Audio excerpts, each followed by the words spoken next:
I was asked before I prayed to share a little bit, just a moment, not very long, about who I am, what we do. I've been a minister in the Church of the Nazarene since 1975, and most of those years we've been serving in overseas in Africa and in South Asia.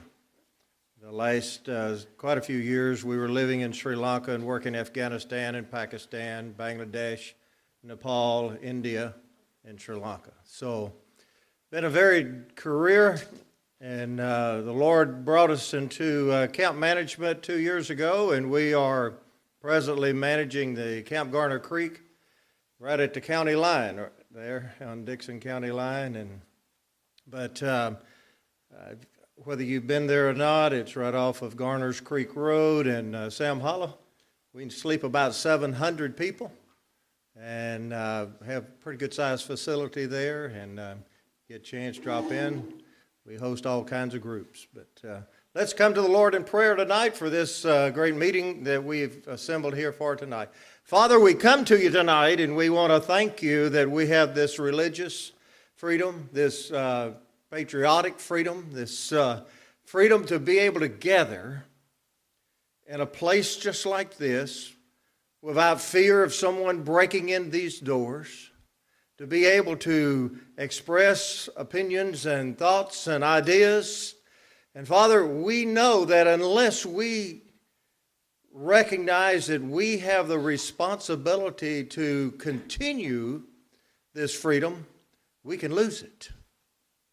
But we would pray tonight that you would help those that are gathered right here and those that are across our nation to take seriously the reality that we as Americans must stand together, and we must reclaim that which is so quickly disappearing from us. Lord, you know, I've lived in so many countries where this freedom is not allowed. A meeting like this, you would make it, you would have it with the reality that you could be arrested at any moment. So, Father, we would pray tonight that you would remind us of who we are. Remind us that you have allowed this great nation of ours to prosper under the freedoms that we have enjoyed for generation after generation. And we would pray tonight that you would help us to do all that we can to ensure that our children and our grandchildren and their children will be able to live in a free country. And we would pray for those that are the political representatives that are from the different areas of our, whether it be our county or our state, whether it be from our nation. That, Lord, they will realize the importance of keeping you as our number one focus. And when we can do that, we can be led by you, and we can enjoy and appreciate this freedom. In Christ's holy name we pray. Amen. Amen.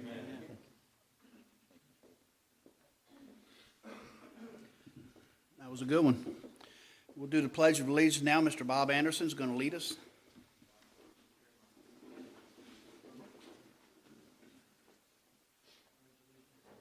the flag of the United States of America, and to the republic for which it stands, one nation, under God, indivisible, with liberty and justice for all. This time we're going to be blessed by a song by Alice Marie Johnson. She always does it really good with this. It's a new one.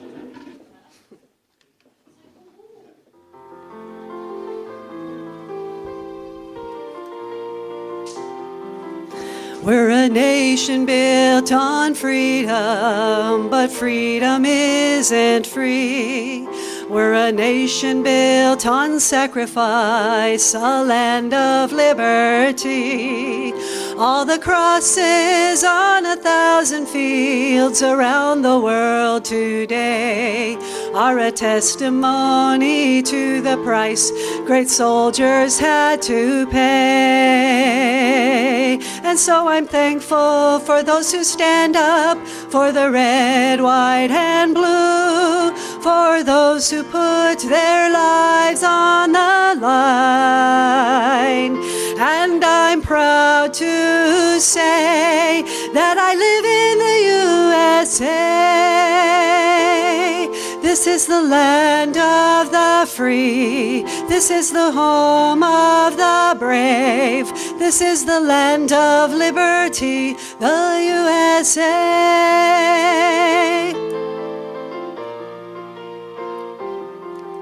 So as time has come and time has gone in the land of the free, we've had soldiers come and soldiers fall for the right to liberty.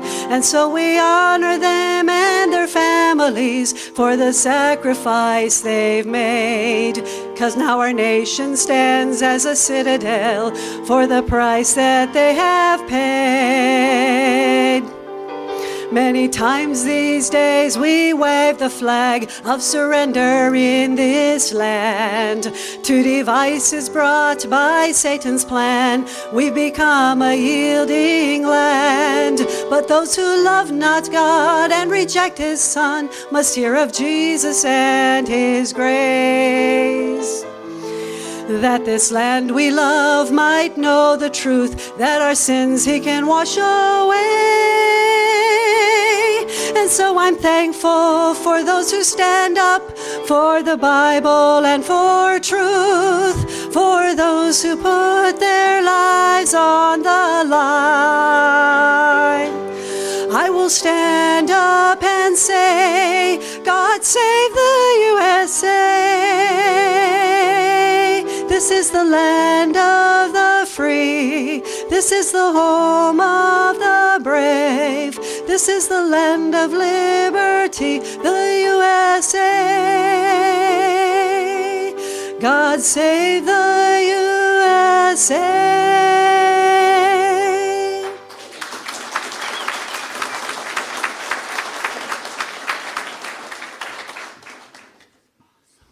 She did good as usual. I'm supposed to do a little business now. The business is we run this dog and pony show with donations. Don't forget us. We've been blessed. It always works out. We don't have no money, but we don't need money. This is not like the rest of the government, okay? This is not all about the money. It's just, isn't that weird? New T-shirts are in. The new T-shirts are in.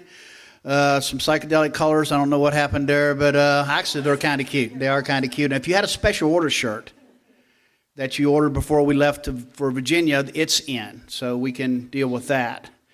We're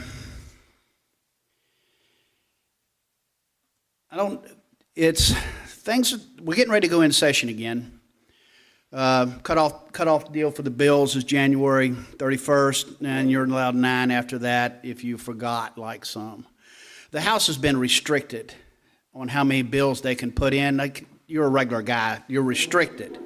The governor has 75 he can run. Sound familiar? Has an Obama ring to it. Did anybody see the inauguration? Did you see who was behind Mr. Obama? Beside Chuck Schumer, who Chuck Schumer said was one of his closest and dearest friends. It was Lamar Alexander. After I got done throwing up, I turned it off.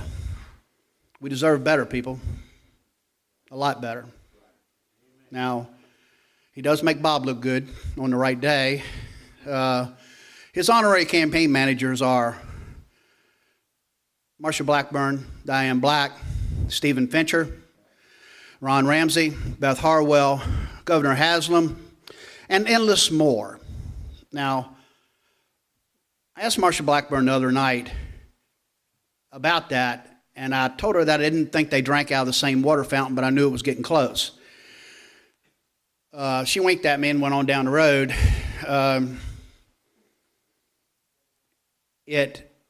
May Beavers was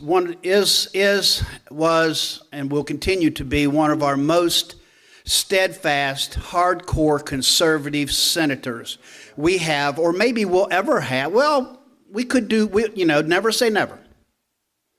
But very similar to the attack on Judd Matheny, who another conservative,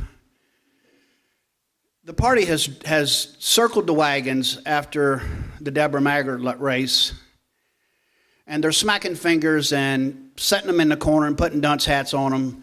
And May Beavers is the latest. She was chair of Judiciary. It's a very, very good place for her to be. Mr. Ramsey removed her or didn't renew her on that slot, and he said that she was not a team player. All right, I'd just like to make it understood who the team is. The team is Beth Harwell, Mr. Ramsey, Mr. Haslam, Bob Corker, Lamar Alexander. That's the team. Thank God she's not a team player. Okay, so pray for her, because she is a God-fearing woman, and she will appreciate it, and she will still do good. One of the number one reasons they hammered her off of there, because she was very vocal in the fact that we're not following the Constitution with the way we do our judges. How dare her? How dare her? I mean, it's just a little book. So it's going on, guys. I mean, conservatism and the good ones are being questioned constantly. All right, at this time, Mr. Trent Riley will run through the results of the phone survey. We're trying to figure out where we're at, where we're going, what we need to do, and maybe we'll shed some light on that situation.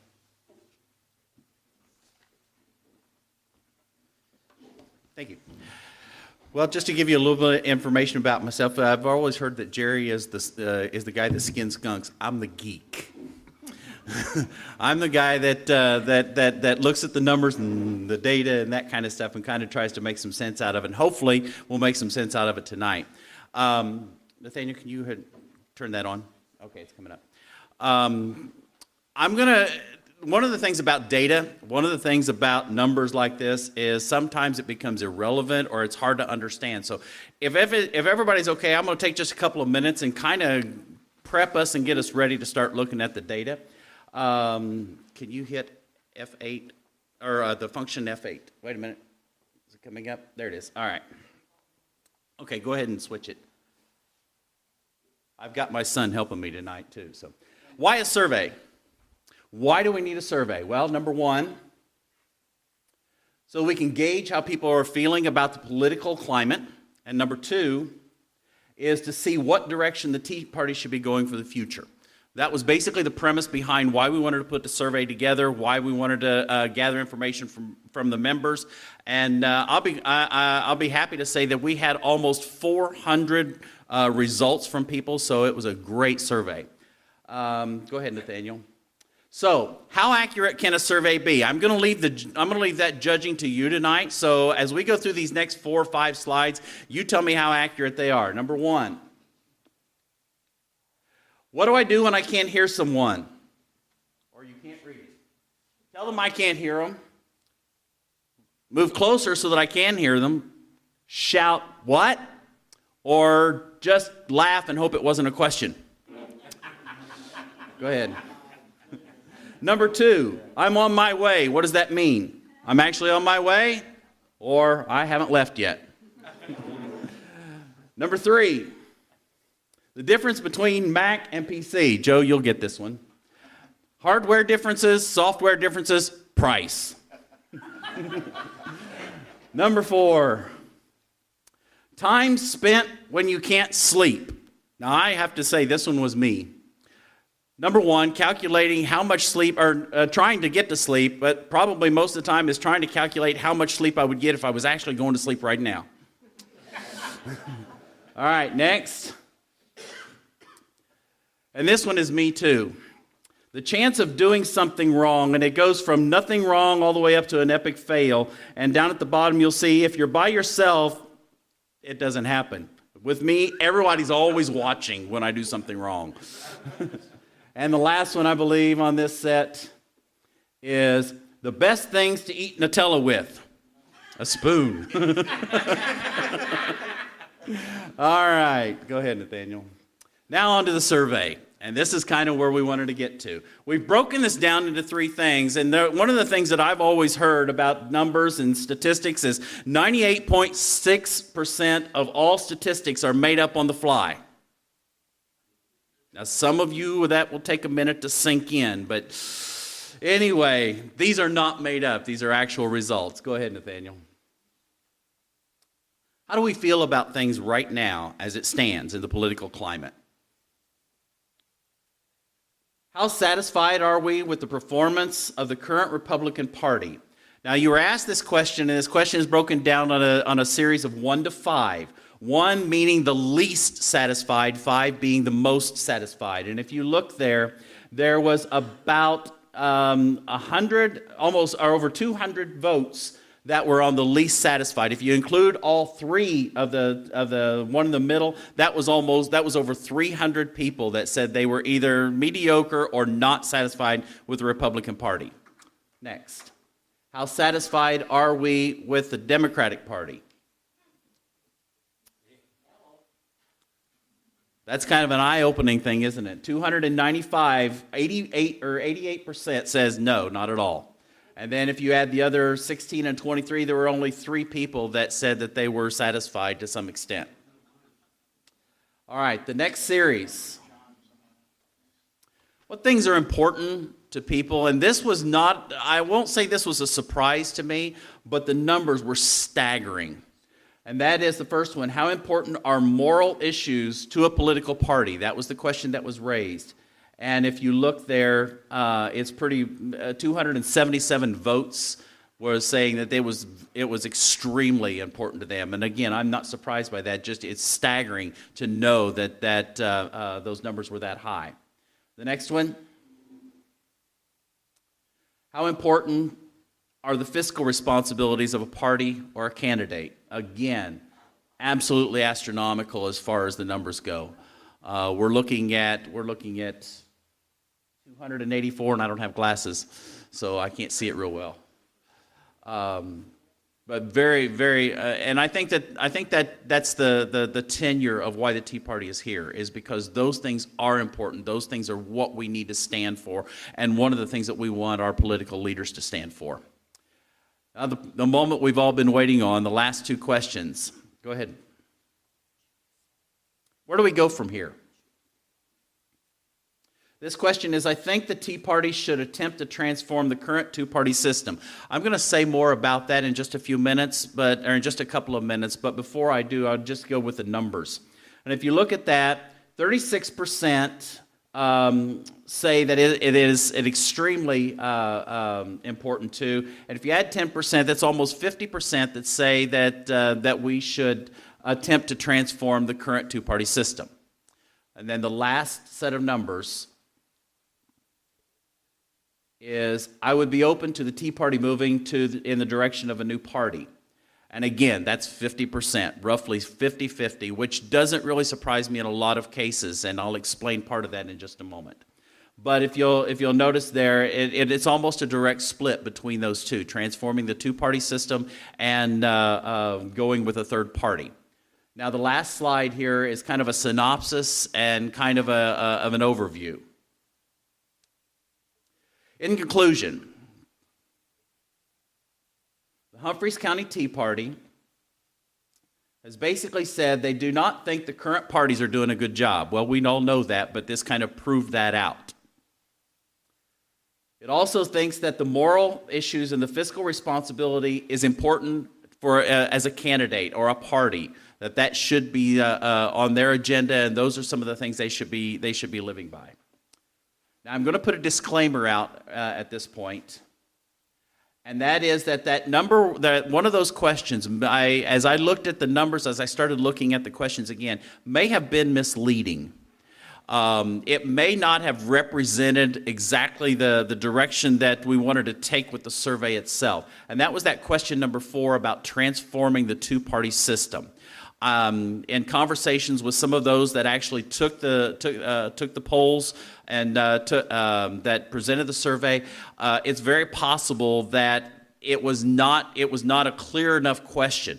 Jerry even brought up another point that maybe what we should have done is let everybody know that there was another question coming and that we were looking for a difference between the two. In this case, I'm not sure that that number 4 question was as accurate as what the members really wanted it to be. And then the last couple of things here is that as it appears now, there seems to be a split between reforming the current party systems or the current party, and also creating or going with a new party system. In talking with Jerry tonight, I think one of the things that we may want to do is, this was a great first step in a single dive. We may be looking at a separate survey, which is only going to be about 3 questions. And we'll frame those questions in advance so that everybody knows what we're looking for and what kind of information we're trying to gather. The purpose of a survey like this is to help decide what direction that the Tea Party should be moving forward in. It's to help decide what the members are trying to want to get accomplished. And so that three question series may be something along the lines as how important is it to try to reform the current Republican Party? Or question number 2, should the Tea Party be looking at a third party situation? Or the third question might be, do we try to do both in the case that the Republican Party does basically implode? And so we're looking at the potential of doing that kind of thing on a separate survey, a little bit deeper dive, because the important thing in a survey like this is to see what we can do about getting everybody's understanding and not moving forward without that. One of the things that I've learned over data analysis is, we don't assume anything. The data is what the data is. And if there's a problem with it, one of the things that we have to look at is the question formed right. And that's what I did with this one. And I think that the question may have been misformed in such a way that it may have caused some confusion in some people. Okay? All right.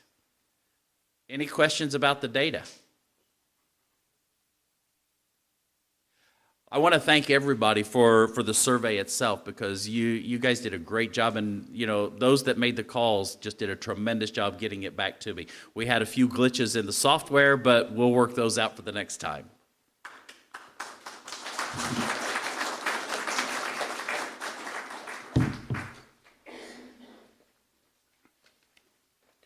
So you're probably going to be getting another survey. So phone call. First of all, I'd like to thank we need the people that made the calls. Would you please stand up? The people that made the calls. Where are you at? Where are you at?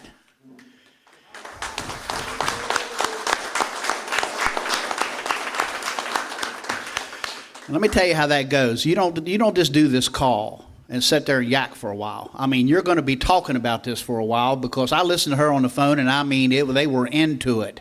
They were into it. I mean, I was listening, and they were talking. I mean, they were definitely. And there's something else. I think the terminology of third party is something that you need to get away from. It would not be, or you would not be looking directly at a third party, because that's very similar to an independent. They're not going to win, or the mind thought is, no, they cannot win.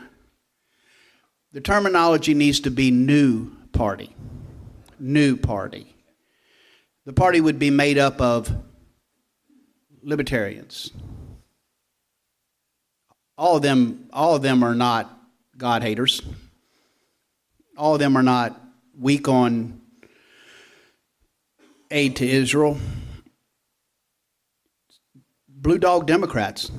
I'll tell you right now, a lot of this group is blue dog Democrats. Your party left you high and dry. No place to go. You're not that way. Hardcore Christian conservatives. Listen to what you're hearing on TV right now. What did Bobby Jindal say the other night? You need to quit saying stupid things. Well, guess what the stupid thing was? Shouldn't kill babies. That was the stupid thing. So that's what the Republican Party is going to stand for now? John McCain said today he'd like to have an amnesty bill done in 2 or 3 weeks and on the president's desk. Good old John. Tried this before. Deja vu. Here we go again. I don't know that any of this is the answer, but we do need to probably follow up with a survey to see exactly where we're at now. And with a three-question deal. And I'll tell you right now, Saturday I'll be in mid-state. I'll be mid-state with 20 people having a strategy session on the possibilities of a new party. Now, personally, do I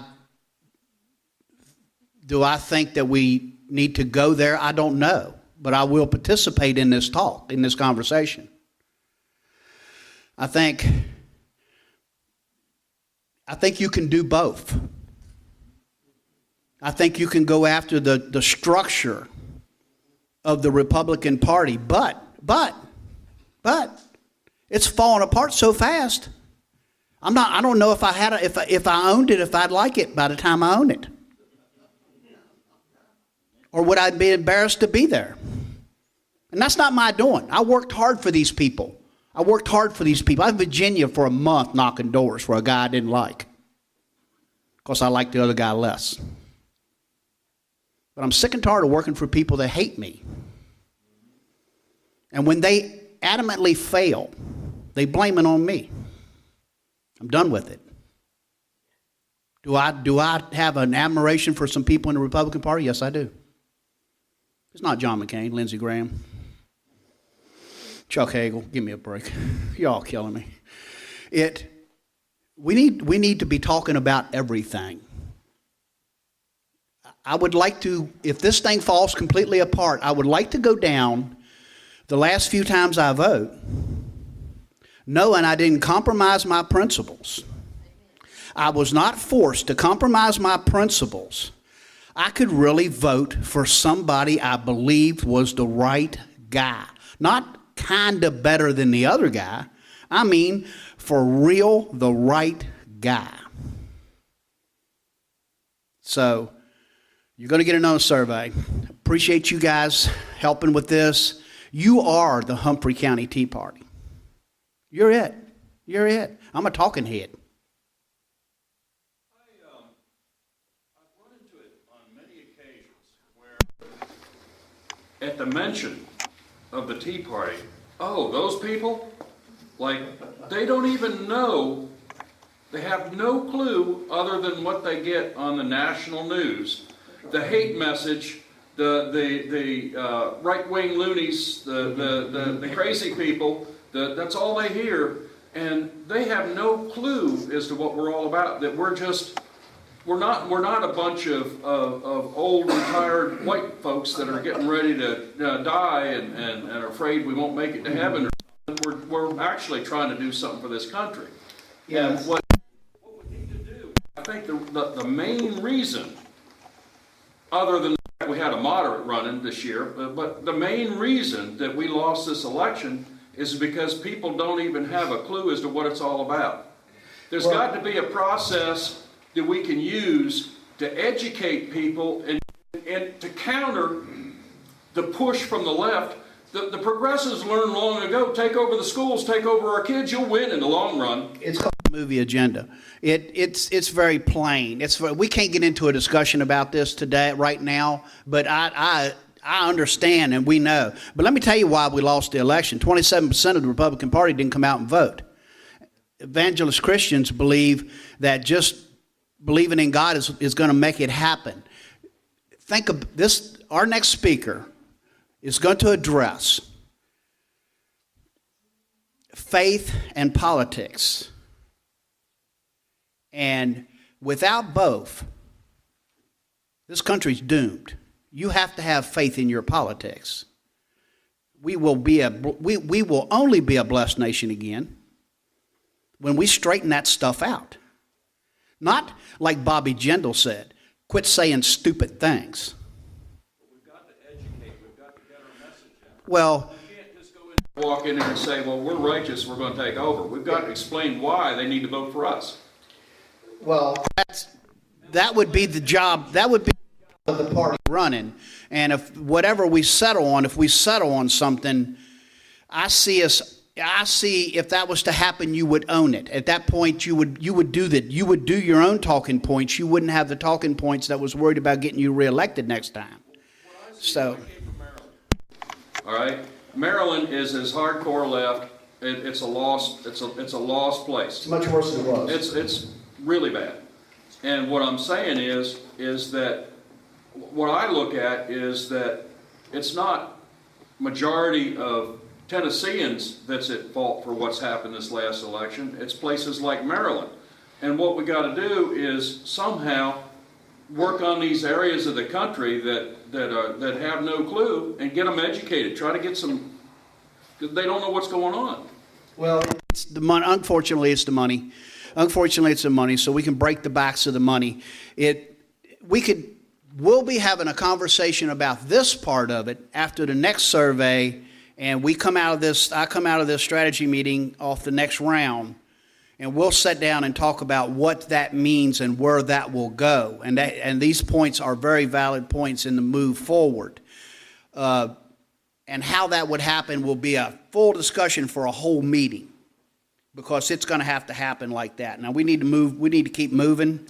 At this time, I'd like to introduce our state senator, Kerry Roberts. This man was redistricted out. Actually, he's in our district now. He was junior man. Mr. Somerville retained the seat, and this gentleman was pushed out, and he was conservative. So I don't know what to tell you. You know, it just seems to be a plague. So I worked with him a few times down there. I'm impressed, and I think we need to hear from him.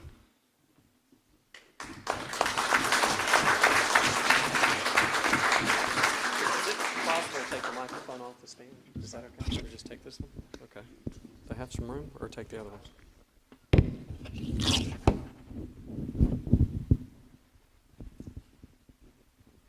All right. I'm not much for standing behind podiums. I'm not much for notes, so there's no telling what I'll say. I came up here a few months ago for a tractor show. I don't really remember when it was, but I was really impressed with this facility. And the only thing that was disappointing to me is I was slow to get here.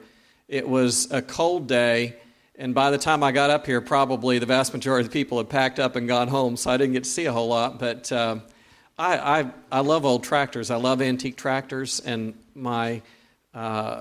hopefully when it comes time for politicking time, I like to show up at parades with an antique tractor. I've got both red and green, so I've been informed by one voter in Robertson County that they can vote for me because I have the right color tractors, so hopefully that'll work out for you too. I love seeing gatherings like this. Dwight Eisenhower said, "Don't ever let yourself be persuaded that one man, one great leader is necessary to the salvation of America." When America consists of one leader and 185 million followers, it's going to cease to be America. This is the answer to the dilemma that you pose. People need to get out, and people need to get informed, and people need to get engaged. We can look for charisma in our leaders, and we have the people that we adore and we admire, and we talk a lot about Ronald Reagan. Ronald Reagan's one vote, and he can influence a lot of people. He was able to influence a lot of people during his time and during his presidency, and I think many of us will all agree he was a brilliant man. But it's the electorate that has to be engaged. We can't let good people sit at home and fail to vote because they have to realize that they hold the key to our elections. I do want to say, you mentioned May Beavers. May Beavers has been a mentor of mine. I think the world of her. She welcomed me into the Senate when I came in. I don't know how many of you knew about when I was elected, but I was certainly not the establishment candidate, and May was kind enough to take me under her wing, and I think the world of her. And if you don't mind, Jerry, I will pass on to her the kind words that you had to say for her. How many of you believe that God has blessed America? I think we all agree with that. Now the question is, why did God bless America? Why? Yes, sir. Say again? Population and leaders were Christian. They were Christian population, Christian leaders. Yes, sir. Columbus about Israel, about The New Jerusalem. because we support Israel. Columbus saw himself as the discoverer of the new Israel. And today's history books, unfortunately, find all the flaws in a man who was merely human. And they fail to see that he felt he had a divine calling. Why else did God bless America? I'm looking for a word. Yes, sir. It's because our forefathers and the leaders back then looked to God for their guidance. They didn't look within themselves. They look to God for their guidance. And I'm going to help out a little bit because this very specific word I'm looking for, when we come into an agreement with someone, covenant. It's because the earliest people who came to America entered into a covenant with God, and they entered into a covenant with each other. And so for our first 300 years, to the point where we got to our first constitutional convention, we can look back in history and we can see so many times where the hand of God moved in the affairs of men to bring America to that point in time, and to bring a certain man to that point in time. And who was appointed to be the head of that constitutional convention? George Washington. Now, how many of you have heard the history of George Washington being rewritten by people who want to deny that the man was a deeply religious man? There are far too many eyewitness accounts of George Washington, and one of the most famous pictures that we have, one of the most famous paintings that we have of George Washington is doing what? Kneeling in prayer at Valley Forge. And you can look back at the events of the American Revolution and you can see the hand of God, how he came in and how he delivered a victory to this nation under the leadership of George Washington. There were too many things, too many circumstances to say, oh, it's just a coincidence, or he had some really good luck. No, it's because the man was a man of prayer, and he understood what it was to be in a covenant relationship with God. It's very possible that that constitutional convention would never have succeeded were it not for the steadying influence of George Washington. You had too many people with too many interests and too much self-interest to get together on the same page to unite these states into America. And maybe it's not so much what George Washington said as much as it was his countenance or his demeanor or his dedication to God, and for his realization that the work being done there would affect generations to come. And so it was only natural then that George Washington would become our first president. Now, I don't know if you ever stopped to think about this for a second, but does anybody know, just a little bit of history here, does anybody know when the first United States Congress convened? Can we get to a year? 1789, April, and we could make a big joke about this, but we won't. April 1st. April 1st on 1789. And so the House convened, the House elected its officers, and they, established a quorum and went about their business. And then the Senate followed a few days later. The Electoral College votes were counted, and George Washington was notified that he would serve as new president. Well, part of the business of this first Congress was to plan an inauguration. Can you imagine how many constitutional experts there were in this first United States Congress? Over a quarter, I believe, of the members of this Congress were signers. Constitutional experts. People who would write the Bill of Rights and the amendments later. And what they planned for Washington's inauguration included God. At 9 o'clock that morning, church bells rang to usher in a period of prayer because they wanted to set this nation on the right course moving forward. Washington didn't go to Washington for the inauguration because Washington didn't exist. Where'd he go? New York City, Manhattan. Federal Hall, which was demolished in 1812, sat basically where Wall Street is today. And if you're down on Wall Street, you can see a memorial that it says at this spot, George Washington took the oath of office. He went up to the second floor of Federal Hall, went out on the balcony, placed his hand on the Bible, took the oath of office, and he did indeed say, "So help me God." And he leaned down and he kissed the Bible. An oath in that day was understood to be a covenant with God. It's not like an oath that we'd take today. We've forgotten. We've lost the meaning of it. But in his day, he knew exactly what he was doing. From the balcony, he retired in, he addressed the first Congress, and then after he was finished, there was a processional that went down Wall Street.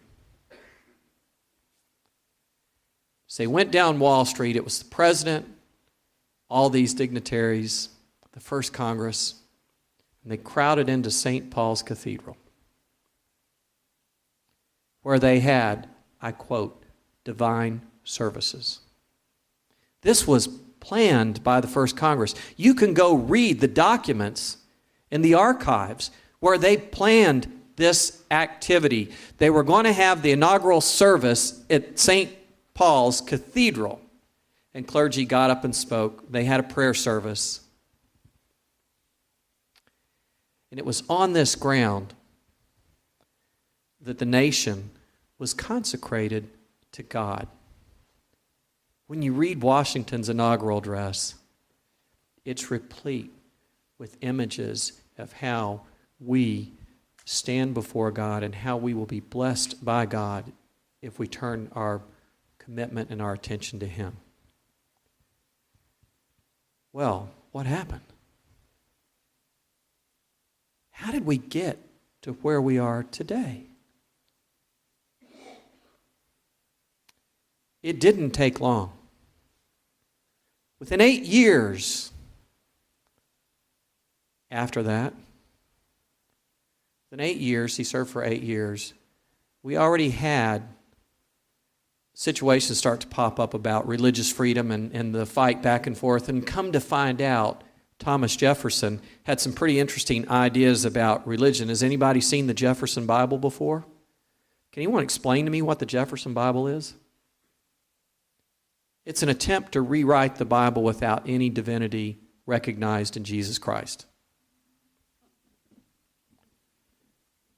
And he had some interesting beliefs that he kept to himself that were revealed after he passed away. But the fight had already begun. Now, who's responsible for the fight? Well, I believe there's a battle between good and evil taking place. I do believe in God. I do believe in Satan. I do believe in heaven. I do believe in hell. And if this is a nation consecrated to the purposes of God and to the glory of God, is Satan going to roll over and play dead? No. And so what we've seen in subsequent years is we've seen the impact of an unrelenting enemy against a people, against a nation that consecrated itself to God. Let me tell you a story about a father.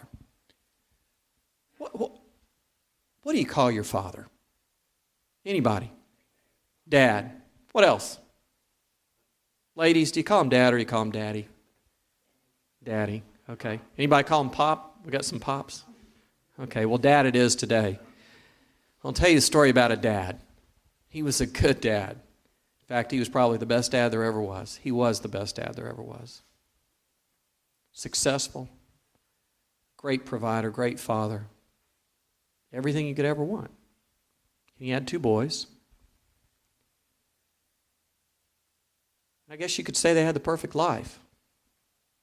But one boy came to him and said, "You know what? I kind of think I'm ready to do things my way.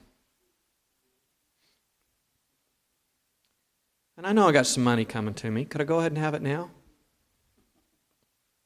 Because I'd just like to get out there on my own and do things my way." And so Dad, in his wisdom, I guess he knew there was no point in trying to explain to the young man what he's getting ready to get himself into. He just had to let him do it. Had to let him learn. So he gave him his money, and that young man went off.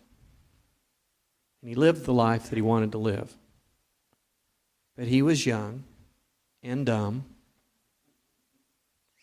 And he got into all kinds of things that he had no business getting into. And it wasn't long before all that money was squandered. And when the money was gone, what else was gone? All the friends that you thought you had. All the possessions that you acquired. All the things that you just know make you happy if you have them. They're gone. Where does he find himself? In a pig pen. Imagine that. A young Jewish boy in a pig pen. Longing to eat what the pigs were eating. There's a very pivotal verse in Luke 15. When he came to his senses. When he came to his senses, what did he do? He got up. And he started a journey home. I don't know how long the journey was. I don't know how hard it was. I don't know what kind of physical condition he was in at this point. I don't know how far he had to travel. I don't know if he had the money to eat. I don't know. It may have been a short journey. It may have been a long journey. But I suspect it was a long one, and I suspect it was a hard one.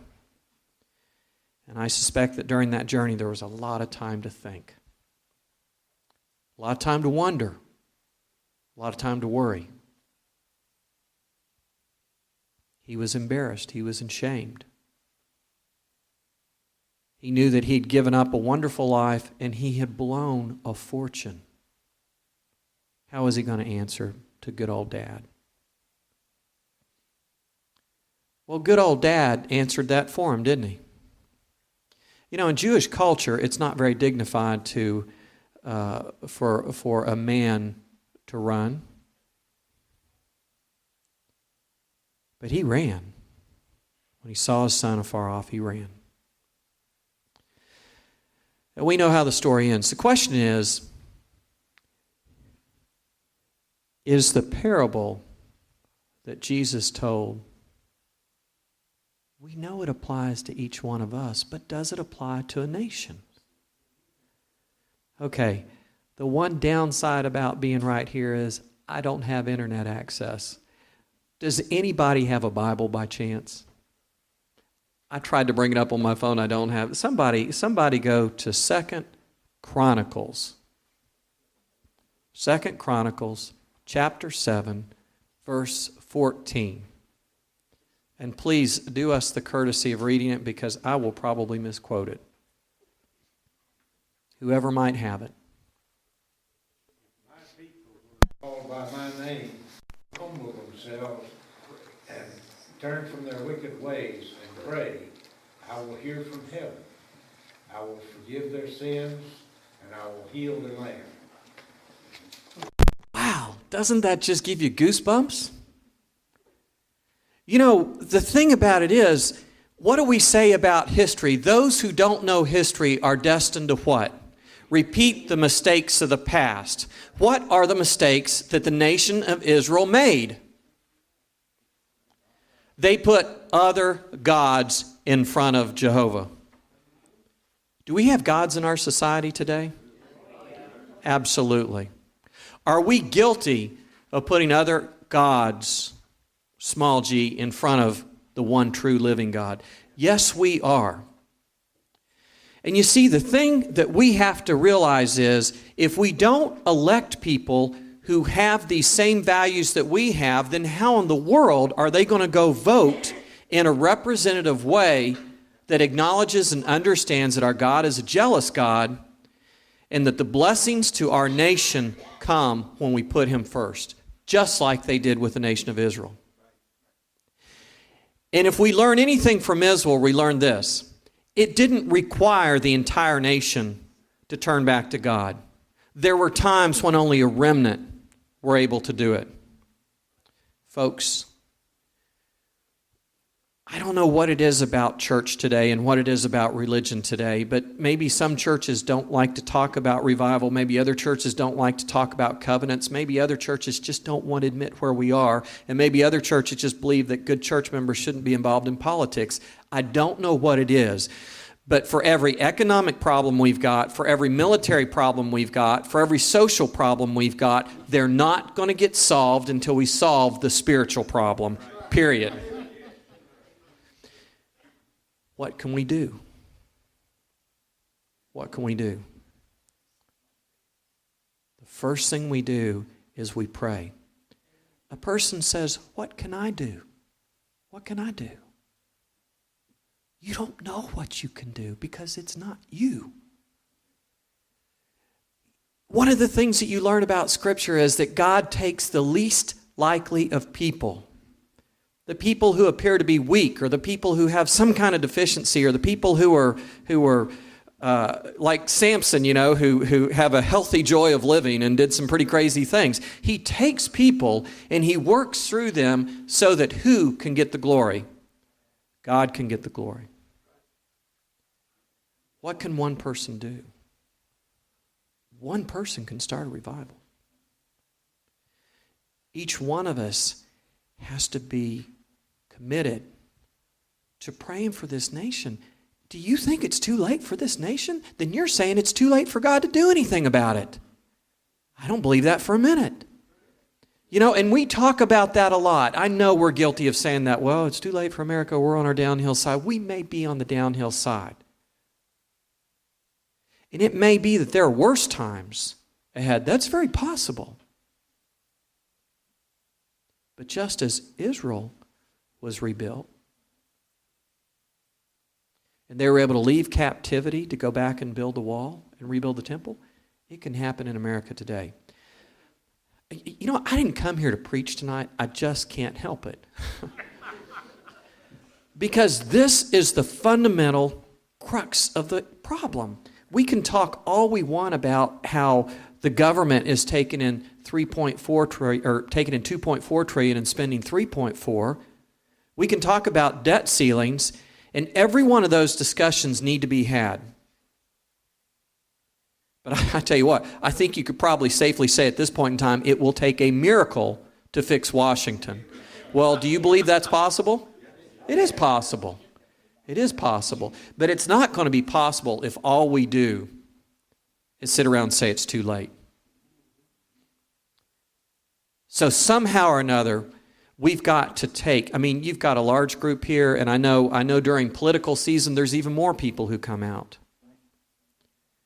One group at a time, one city at a time, one county at a time. I don't know how God will do it. I have no earthly idea how He'll do it. But you see, that's the point. He won't do it according to earthly standards. He'll do it the way He chooses to do it.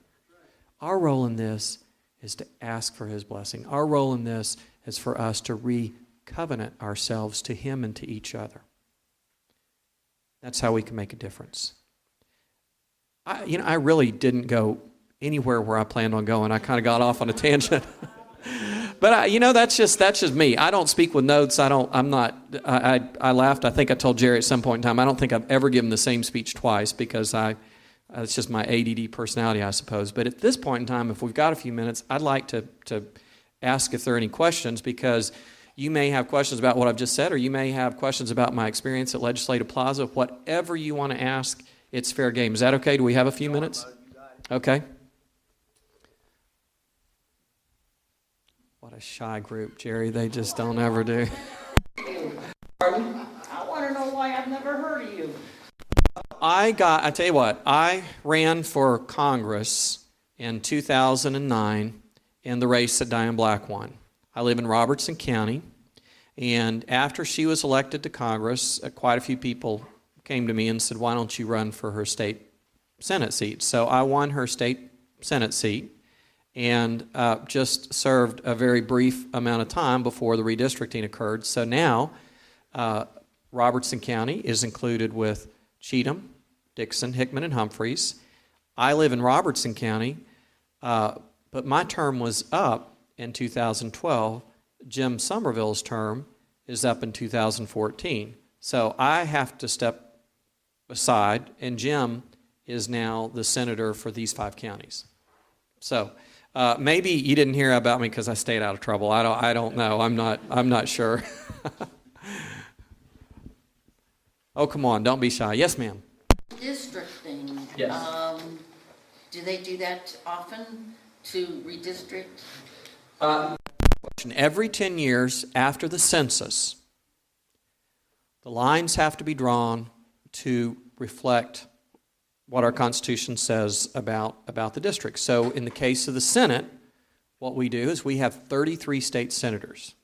So we take the population of Tennessee after the census, we divide it by 33, and that resulted in 192,000. So now you have to look at the map like a great big jigsaw puzzle, and you've got to arrange the counties into clumps because they all have to touch each other, they have to be contiguous, into districts of as close to 192,000 as possible while splitting as few counties as possible. Now, our state constitution says you're not supposed to split counties, but there are federal mandates that require us to do that. So the compromise, which has been upheld by the courts, is that we split as few as possible. And then there are also some other factors that go into it. They call majority, minority, things and so forth. Now, my district was Robertson and Sumner County, and it had grown to be 220-some thousand, so something had to be split up there. How do they get so gerrymandered? Well, because the party in charge wants to try and do it in whatever way they can that's legal, but yet, protects their interest moving forward. So that's an age-old. Like it's the way it was intended. You know what? I'm going to sit here and say that's probably the way it was intended, because this whole notion of people doing things for their own political gain has been around since day one. So I'm not sure that. I mean, in an ideal world, you're exactly right, but it's always been this way. Whoever is making the decision, whoever's drawing the line, is going to do it to their advantage. Now, what would be nice is if it wasn't that way, but that's not the way it's been historically, either on a federal level or a state level.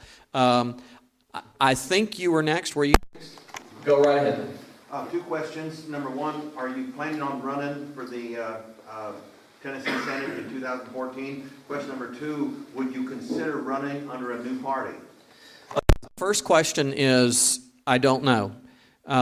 During the time that I was a state senator and running for Congress, so going all the way back to 2009, the business that I own has suffered quite a bit from just lack of leadership, and then come to find out I've had a real problem with employee theft. So I've been in the process of realizing I can't do politics and own a business at the same time. So I've been in the process of trying to sell my business, and depending on how that turns out, then the next decision will be whether or not I run.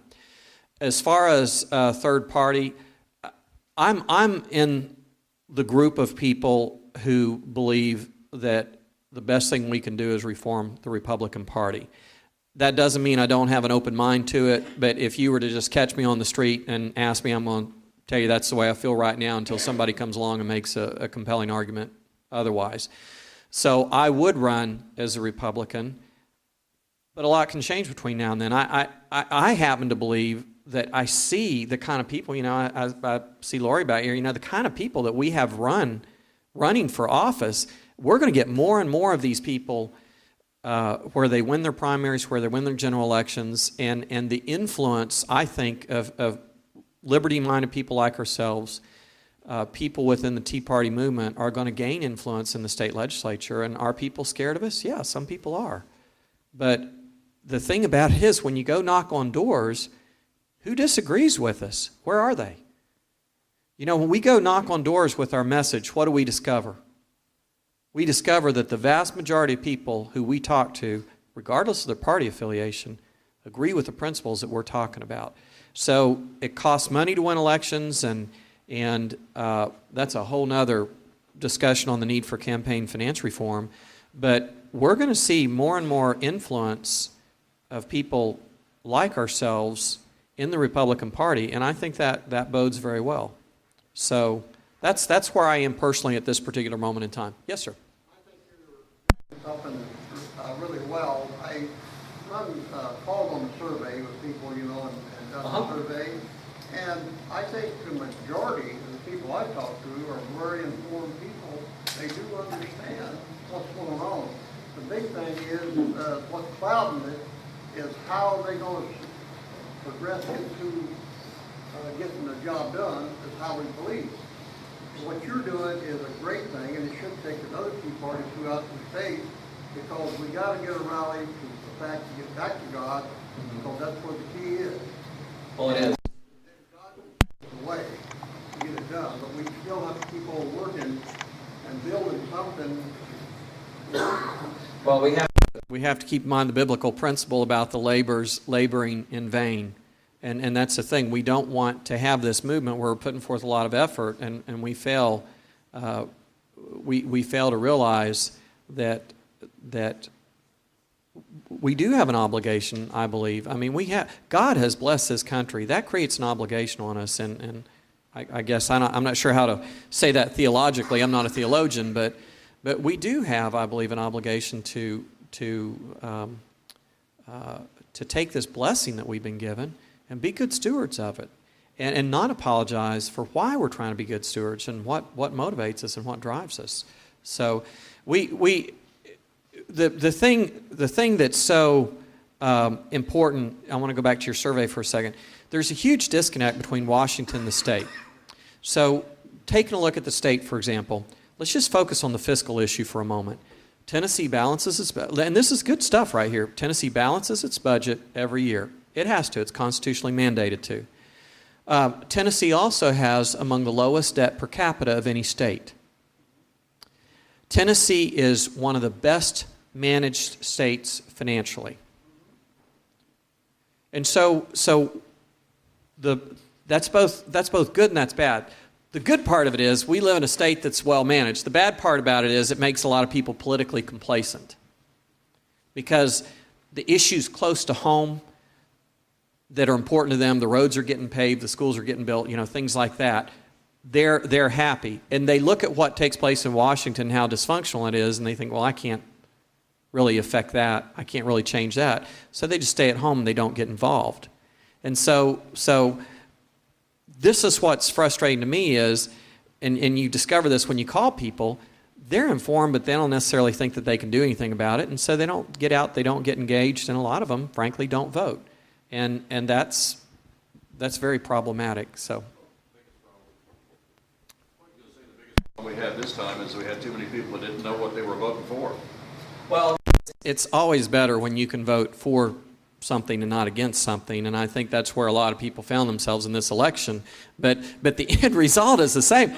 Well, and what's frustrating to me is this. Look, you know, yes, in an ideal world, we'd have somebody that we would vote for, but if you couldn't see reasons to vote against Obama, please wake up. Please wake up. I mean, you know what we should have talked about is the First Amendment today. You know, this is going to be a very realistic problem. Let me tell you this. In Tennessee, they came along in the past and they said, okay, we're going to give people the right to carry if. How many of you got a permit to carry? Okay, what'd you have to do to get your permit to carry? You have to go take a class, you have to show proficiency, you have to pass background check, you have to be fingerprinted, and you got to pay for the permit, and so forth. Look, if you're going to ask people to do all that stuff on something that you could argue is a constitutionally guaranteed right, let them carry their gun wherever they want. And if I happen to be a small business owner and I I had bicycle stores, and I don't want someone to bring a gun in there, then I can put a sign up that says, keep your gun out. But, yeah, it would be. But, if we're going to make people jump through these hoops to show that they've got intelligence, proficiency, responsibility, then let them carry their gun. Because the last time I checked, 911 isn't fast enough, is it? No. And all this stuff about gun-free zones, I'm sure, as we've seen, that the criminals stop at the street where they see the sign that says this is a gun-free zone, and they go, got to turn around and go hit someplace else. Because I can't take my gun there. I'd be breaking the law. So we need some common sense on that. Okay, there were some hands over here. I'm sorry. I've got a microphone. I've got to preach. Did you have a question? I'm looking at you at the short, or someone, whoever, go next, whoever. Yeah, I've got a comment. You keep talking about the Republicans and Democrats, but now, for years, we've listened to politicians lie to us. They get in office, they don't do anything that they say. Right. Now we've got a president who's been buying votes for 7 years, 5 years now. How do you compete against Santa Claus? I don't care which party you're in. Well, let me see if everybody can complete the sentence. How do you know when a politician is lying? Their lips are moving, right? Okay. Let me give you a definition of the truth that you need to hold all of your politicians to. And this I give credit to a guy named Steve Brumfield in Brentwood, Tennessee. A politician's definition of truth needs to be this: the absence of any intent to deceive. The absence of any intent to deceive. What a great definition of the truth. And we need to hold our politicians to that standard. Now, to your point, there were so many people who stayed home and didn't vote that we could have, if we could have energized the base of people to get out and vote, we could have changed the election. But unfortunately, what's the old quip? We get the election, or we get the government that we deserve. And this is why these groups are so important. To have people out and about like this. We've got the fight is for us to make sure that Humphreys County has a record turnout when we go to the polls again in 2014. That's our fight. What it would take on a national level is, I mean, with all due respect to Mitt Romney, he just didn't seem to have the charisma to get people fired up. And I do have a personal theory. I thought that Romney was gaining a lot of momentum until the storm hit the Northeast. And when the storm hit the Northeast, it's like Romney's momentum just leveled. And it was just too late to get it up by the election day. But even on election day, I really still thought he was going to win. I thought he was going to squeak out a victory, and I thought my concern was I thought there'd be a lot of voter fraud. And by the way, Tennessee, where we've got voter ID, do you notice that President Obama didn't win a single state that has voter ID? Now, things that make you go, that's kind of interesting. And I feel so strongly about this because I've got three school-aged kids. All three of our kids are in public school at Robertson County. And good night, the things that we have to go through to get our kids registered for stuff just like soccer. We're having to dig out the birth certificates and things like that. So if you're going to go cast a vote and you're going to help determine the future of this country, I don't think it's asking too much for somebody to prove who they say they are. Now, let me... You ought to be able to pull out an ID to vote. Now, on these precincts that went 100% for Obama, now not that I'm going to sit here and claim that there was election fraud, but if there was election fraud, I will tell you exactly the way it happens. Some of these inner cities are densely populated metropolitan areas, so which we're going to refer to as an inner city, have political machines that have been in place for years. And they're strong machines. They're very effective at what they do. They're very well organized. And so the precinct captain or chairman or whatever he might be called knows who all the voters are in his or her precinct. They know who's died, they know who's moved, they know who can't get out. And so what they're doing is they're going in, they're sending people in to vote for people who've already passed away. They're voting for people who've moved out of the precinct. They're voting for people who can't get out. They're shut-ins. They know who these people are, and they just go in and vote for them. Are you kidding me? Romney didn't get one single vote in some of these precincts. But, you know, the problem is the overall national total had enough spread that it made it hard to go back and contest this stuff. And maybe if we had had a real neck-to-neck race, then maybe some of these things would have been challenged.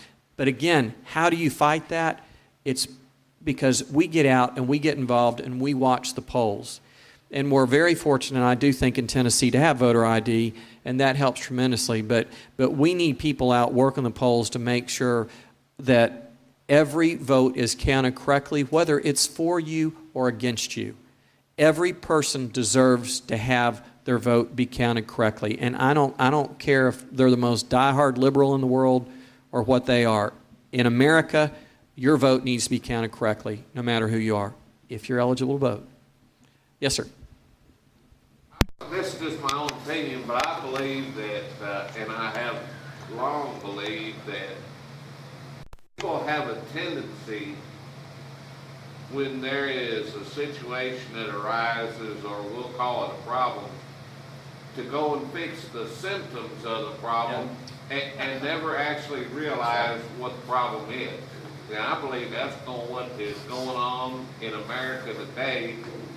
And there's a lot of things, you know, they want to go after gun control, and they want to go after people to register to vote, and they want to go after this and that and the other. And the main problem, as I see it, is a breakdown of moral fiber in America, and nobody is addressing it. Well, that's exactly. And you know, to accentuate that point, we don't have good moral people going out and massacring other people. And one of the things that really bothers me when I read about this proposed legislation in New York, limiting magazines to seven rounds. Okay, one of the most popular rifles ever, and I bought my son one not too long ago, and now I've said that on video, and it's going to be on YouTube, so now they can come after my guns, I guess, is a Ruger 1022. Yeah.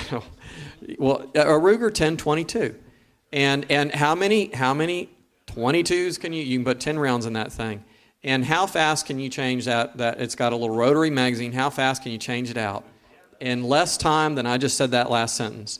So for somebody to arbitrarily say that's just ridiculous. And you know, you can go buy, granted you can go buy a magazine for that 1022 that might hold 33 rounds. But it's still one bullet, one squeeze, one bullet, one squeeze, and you can do just as much damage by swapping out magazines as you could doing the one thing. These are people who are in Washington that have probably never fired a gun before. They don't even know what they're talking about. I don't think Dianne Feinstein knows. Don't even get me started. Yes, sir. The real story, or have they got the story straight on what that boy was shooting at the time he killed all those people? I heard guns. Whether the pistol was in or the rifle was in there, or I heard the rifle. The rifle in the trunk, and it was handguns. But I don't know that we'll ever know the truth. Yes, sir. Behind you. Yes, sir. Yeah, that's kind of okay. Hey, look, I think most of all of us here agree that a straying from moral values, good Christian values, is a lot of our problem. We live in a conservative state, which I'm not from here originally. I'm from Illinois. You really don't sound like you're from around here. Yeah, we live here in Tennessee. It's a fairly conservative state, right in the heart of the Bible Belt. How come we don't see any legislation to come out to kind of help protect and promote Christian rights? in some respects, we have had some things like that. And by the way, I'm from Indiana originally, so I think I can poke fun at him from being from Illinois. So maybe I don't sound like I'm from around here either. I don't know. But, I'll tell you this little anecdote once. When I was in college, I used to go over, I went to Lipscomb University, and I used to go over to get my hair cut at this place called Rogers, which was a place that would teach generally young single women how to cut hair so they go work at salons. So you can kind of figure out why a young single guy would go over there to get his hair cut. Well, one time I just really hit the jackpot. And I was sitting waiting my turn, just dreaming about who might cut my hair, and they called my name. And I kid you not. Now keep in mind, I'm 19 or 20. There was a man there that had to have been 127 years old. And that's who I got. And so I sat in the chair and I thought, well, you can tell how shy I am. So I struck up a conversation with him and asked him what he was doing there. Well, his brother had passed away and his brother had a barber shop, and he was coming to barber school to learn how to take over his brother's shop, and he was a neat man. So we started this conversation. He asked me where I was from. I said I'm from southern Indiana. And he stepped back, and he had his comb and his scissors in his hand, and he said, now, Kayrie, because he was a good southern boy, now, Kayrie, I want you to know that I've been all over southern Indiana. I've been all over Kentucky. I've been all over Tennessee. And there ain't no difference. We're all hillbillies. I said, that's about right. To answer your question, one of the things that we did this last session was this constitutional amendment for the sanctity of life and the protection of life. There are things that move. They move slowly, and sometimes they don't get the attention. But there's a lot of, sadly, there's a lot of media mocking whenever you try to do anything that has any kind of moralistic element to it. And so you've got to really know what you believe in when you do that. And I think you'll see things like that come forth, but there are probably a lot of good ideas that get tabled that never move forward because people just don't have the stomach for it. And I say, if you don't have the stomach for it, then you don't need to be up there. Yes, sir. We're still in the Tennessee Senate. We hope you can get back in there. What couple of bills might you try to push? Well, I'll tell you what I said on the campaign trail, and that is I think we have too many laws. And so one of the things that I would like to ask is, where are the laws that restrict our freedoms? Where are the things that interfere with our life in Tennessee? And I really wasn't there long enough to probably have the kind of handle on that I'd like to have. But wouldn't it be great if someone's kind of a crusader, not for stuff, but maybe against some things? Somebody who says, we don't need that law. Are you kidding me? Why do we want to pass that? Why do we want to further restrict somebody's freedom? Or why do we want to make it harder to do business in Tennessee? Or why do we want to meddle in the affairs? Listen, this is one that just gets me. Man, ugh. Okay, what do we say about the United States Department of Education? Let's end it, right? Right? Okay. And the EPA and many other things. The question is this: if we as conservatives think that control is better suited closer to the issue, do we need to reevaluate what our State Department of Education is doing? Now, I know that we want to have quality education in our public schools in Tennessee. My kids are in public schools, and what I see in Robertson County, which is probably no different than what you see here in Humphreys County, is you see a lot of teachers who are qualified to do their job. They pour their hearts into it. They try and do a great job with their students, but they are tired. And they're tired because every time they turn around, it's another meeting, it's another report, it's another form, it's another test, it's another protocol, it's another rubric, it's another something. and they're driving themselves crazy, and they're not able to spend the time with their students that they want to. Well, we talk a lot about charter schools. What are charter schools? Schools with local control. Let's be consistent. Now, I know we've got underperforming schools, and there are probably ways of dealing with that. But let's also talk about where our test scores and where our rankings are in Tennessee when we take some underperforming areas out. Take Memphis out, and where do we stand? Now, look, this doesn't mean we abandon Memphis. Memphis needs some attention. Memphis needs some help. But let's not get caught up into somehow it's a racial ploy when we say pull Memphis out. That's not what it is. Let's not call it that. But let's not be afraid to recognize that we've got school districts in Tennessee that are very successful. You know, we treat our state scores, when we talk about Tennessee being 46th and 47th or 48th or whatever, we're treating all of our state in aggregate. And if we've got areas that are causing us to plummet in the rankings and we otherwise are 27, 28, or 29, then let's not defeat all the people in the state that are doing a good job by pretending that we don't have some areas that are underperforming. Let's not get sucked into allowing people to make it a racial issue. Let's realize it's a structural issue. And let's get the problem solved. Kids can learn with any background, in any social environment, in any economic environment. There are challenges that your kids have here in Humphreys County that they don't have in Davidson County, and they don't have in Shelby County, and they don't have in Robertson County.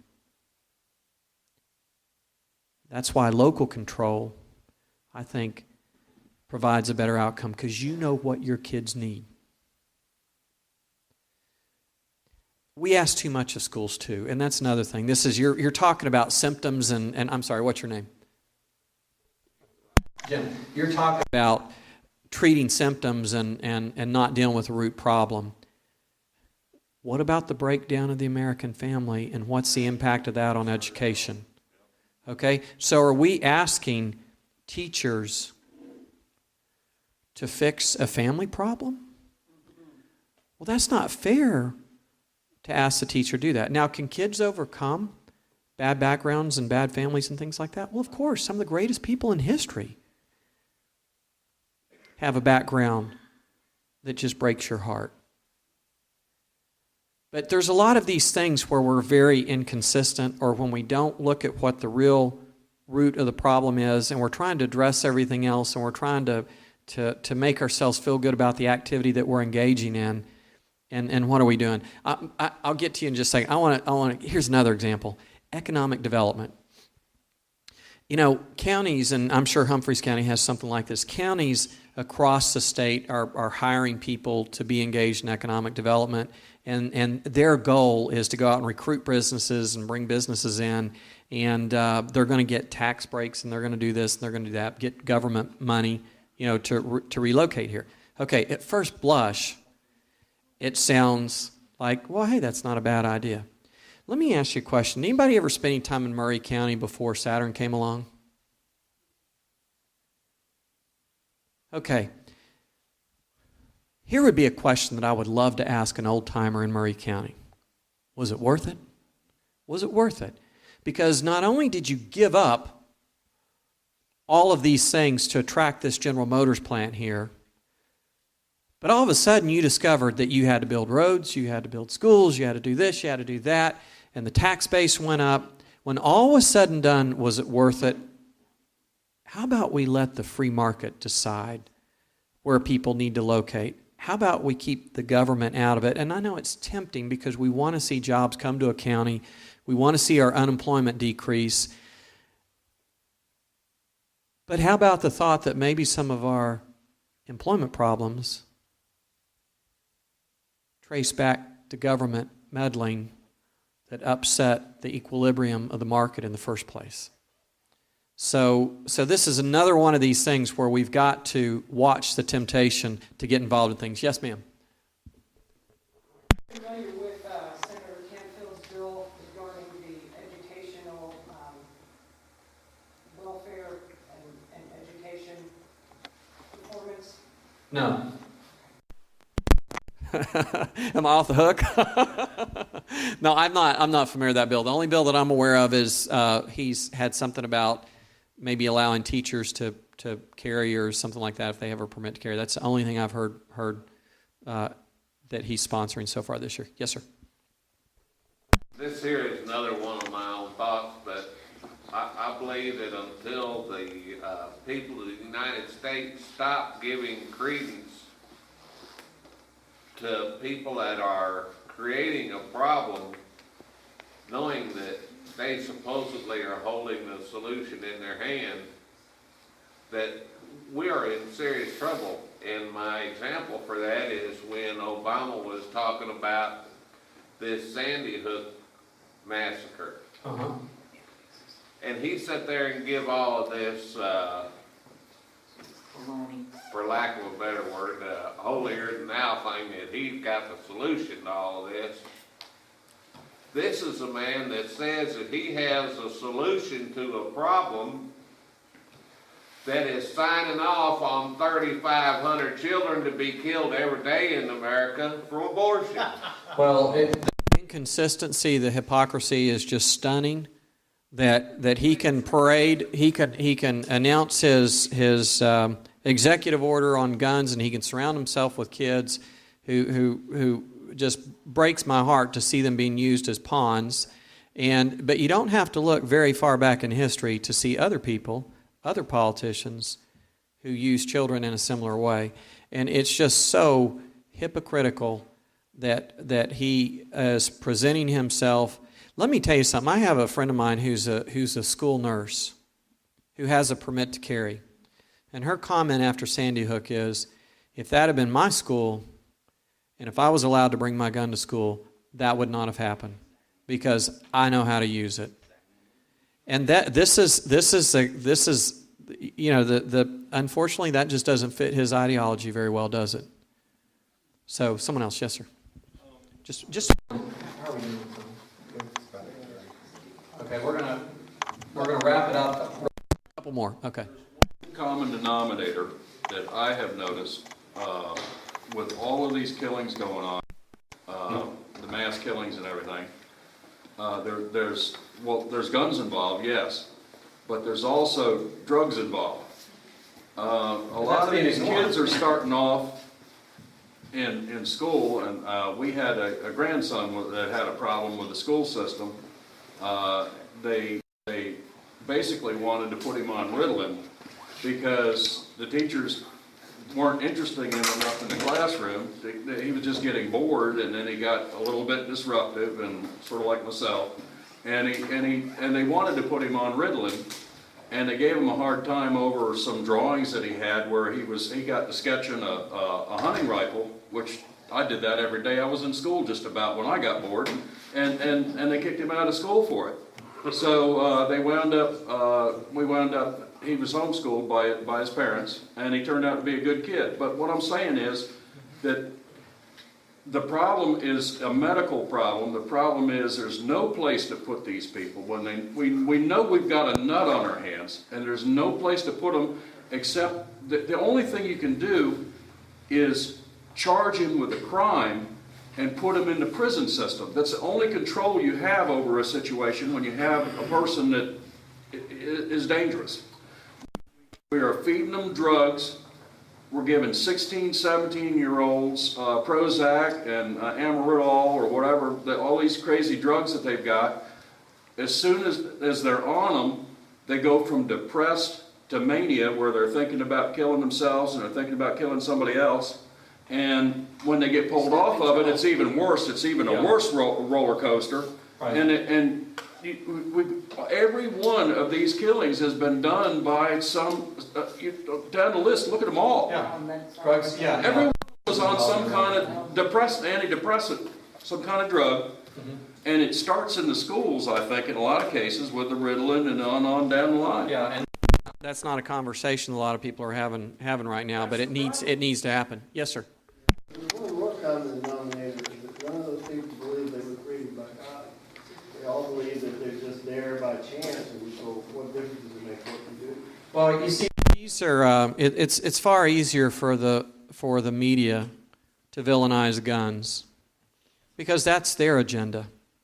That's their ideology, and they're not going to talk about these other things. Let's wrap it up. Okay, real quickly. Yes, sir. You know, a big part of our problem is the news media, the getting Right. information out. That is the whole problem. That's the whole problem. Big problem. Now, how can we combat that? One thing that I've tried to do, and if more people would do it, write very accurate letters to the editor about things that are going on, about items, like what we bring up at the Tea Party here now. And I wonder if maybe we get together and sponsor programs on TV or something that would give true information. It couldn't be twisted. I don't know, some way to overcome this news media. I'll say this. When we run a political campaign, this is our concern. How do we reach people, and how do we do it? And what we discover is the media, traditional media, cost a lot of money, and there's so many options on TV, you really can't pick a TV station to work. Newspaper readership is in a free fall, and so people aren't reading there. The most effective way is literally to go out and knock on a door and engage somebody.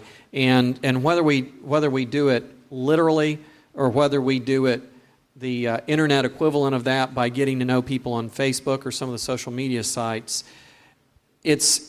we have the power to defeat the influence of the media. But what it takes is people getting engaged and involved. Now I want to wrap everything up with two things. Let me give you one housekeeping thing, and then I'll wrap it up. Actually, two housekeeping things. I'm sending around a list.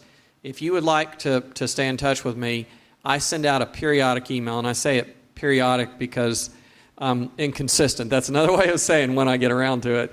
But it's just my list. It's nobody else, and it comes to you through what's called my MailChimp account, and you all have gotten emails like that where you can subscribe or unsubscribe, or you can share it with a friend, but you control it, and you can get them for as long as you want, and if at some point you don't want to get it anymore, you just hit the unsubscribe link, and then you're permanently blocked from getting anything else. But I'd love to have your email address, and that's right now in the third row.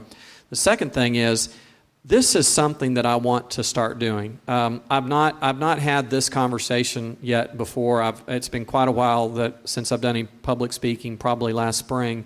And I told my wife when I was driving up here, I said, I've started reading all this stuff, and I don't even know where to start. And she said, what are you going to talk about tonight? I said, I don't know. I said, I'm going to get up and I'm just going to start talking, so just pray for me.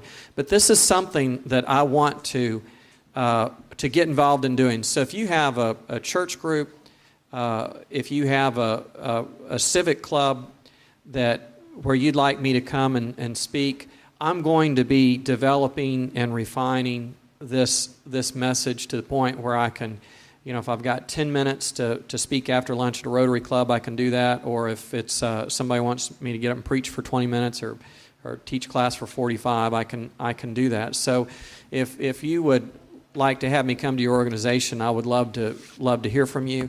And then I don't know how many of you are on Facebook. How many Facebook people do we have here? Well, I'm real easy to find on Facebook. You can just do a search for either Kerry Roberts, or you can do Senator Kerry Roberts, and it'll come up on Facebook. And I'd love to have you get involved in that. I need more. I've got some liberal trolls who like to offer their comments on the things I post. So I always need more backup. So. Would love to have you be involved in that. Okay, to wrap things up. Sir, in the green hat, you asked what can we do about it, and I wanted to come back to your question. The answer to all of these things that we've talked about is that we covenant ourselves to God. That just as George Washington consecrated this nation to God at ground zero, what's today ground zero, this is what we need to do. And at St. Paul's Chapel, there was a field behind that chapel where the people gathered, and that field was where ground zero was. That's where the Twin Towers were built, in that field, and the people were gathered in that field, and they consecrated this nation to God. Everything at ground zero was destroyed except for one thing: St. Paul's Cathedral. It was left standing. Do you think that's a coincidence? No, I don't think it is either. I believe with all my heart that that's a preservation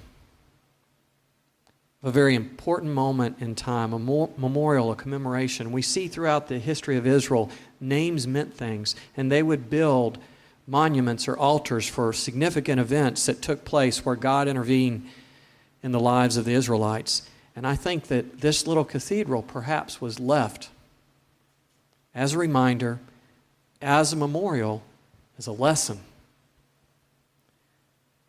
of what happens when we turn our hearts to God and when we consecrate our nation to God. So the answer to this is we have to turn our hearts back to God. And if we do that, we don't have to worry about solving our problems, because God is going to solve these problems for us. He's going to find the right people at the right moment in time and use them just as He has throughout history. Thank you for letting me be here tonight. I've really enjoyed it, and you all are doing great work here in Humphreys County. Keep it up. Thank you.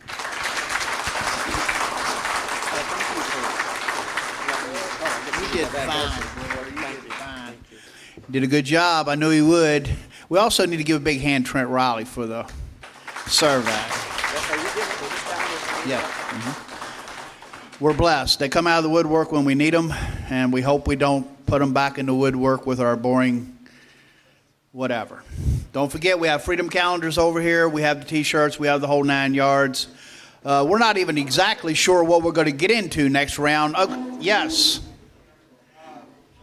Chronicle.com. I got bumper stickers over here and my business cards. If any of you like to write me something to put in there. Okay? It's supposed to be representing this community. It's the conservative alternative to the liberal medium. And it's on track to get in print this year. So let's. Yay! I'm hearing all things about it. You got people that are watching this thing constantly. You know, we need a good. I mean, are you satisfied with the News Democrat? Give me a break. This is the answer right here. So if you have Mr. Chernock, you need to send this guy editorials. He'll put them in. Appreciate you all. We're not sure what we're going to touch on next month, but there's a ton of gun bills in.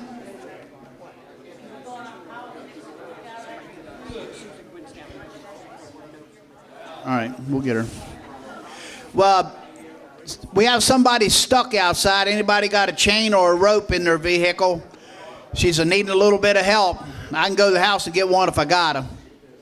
But there's also a ton of gun legislation already in, blocking the executive orders, carry permit stuff. It's coming in like far. So, and I've also been asked to talk to you guys about joining the Tennessee Firearms Association, TFA. They're the ones that fight these they're the ones that try to get these gun laws passed when they're on the Hill. So they can always use your help. I've been laid back. I haven't joined either, but I will be joining. I think at this point it's a good thing to do, and above and beyond the good work the NRA does, I like Gun Owners of America.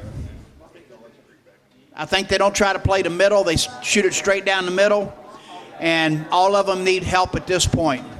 Thanks a lot, and God bless you all.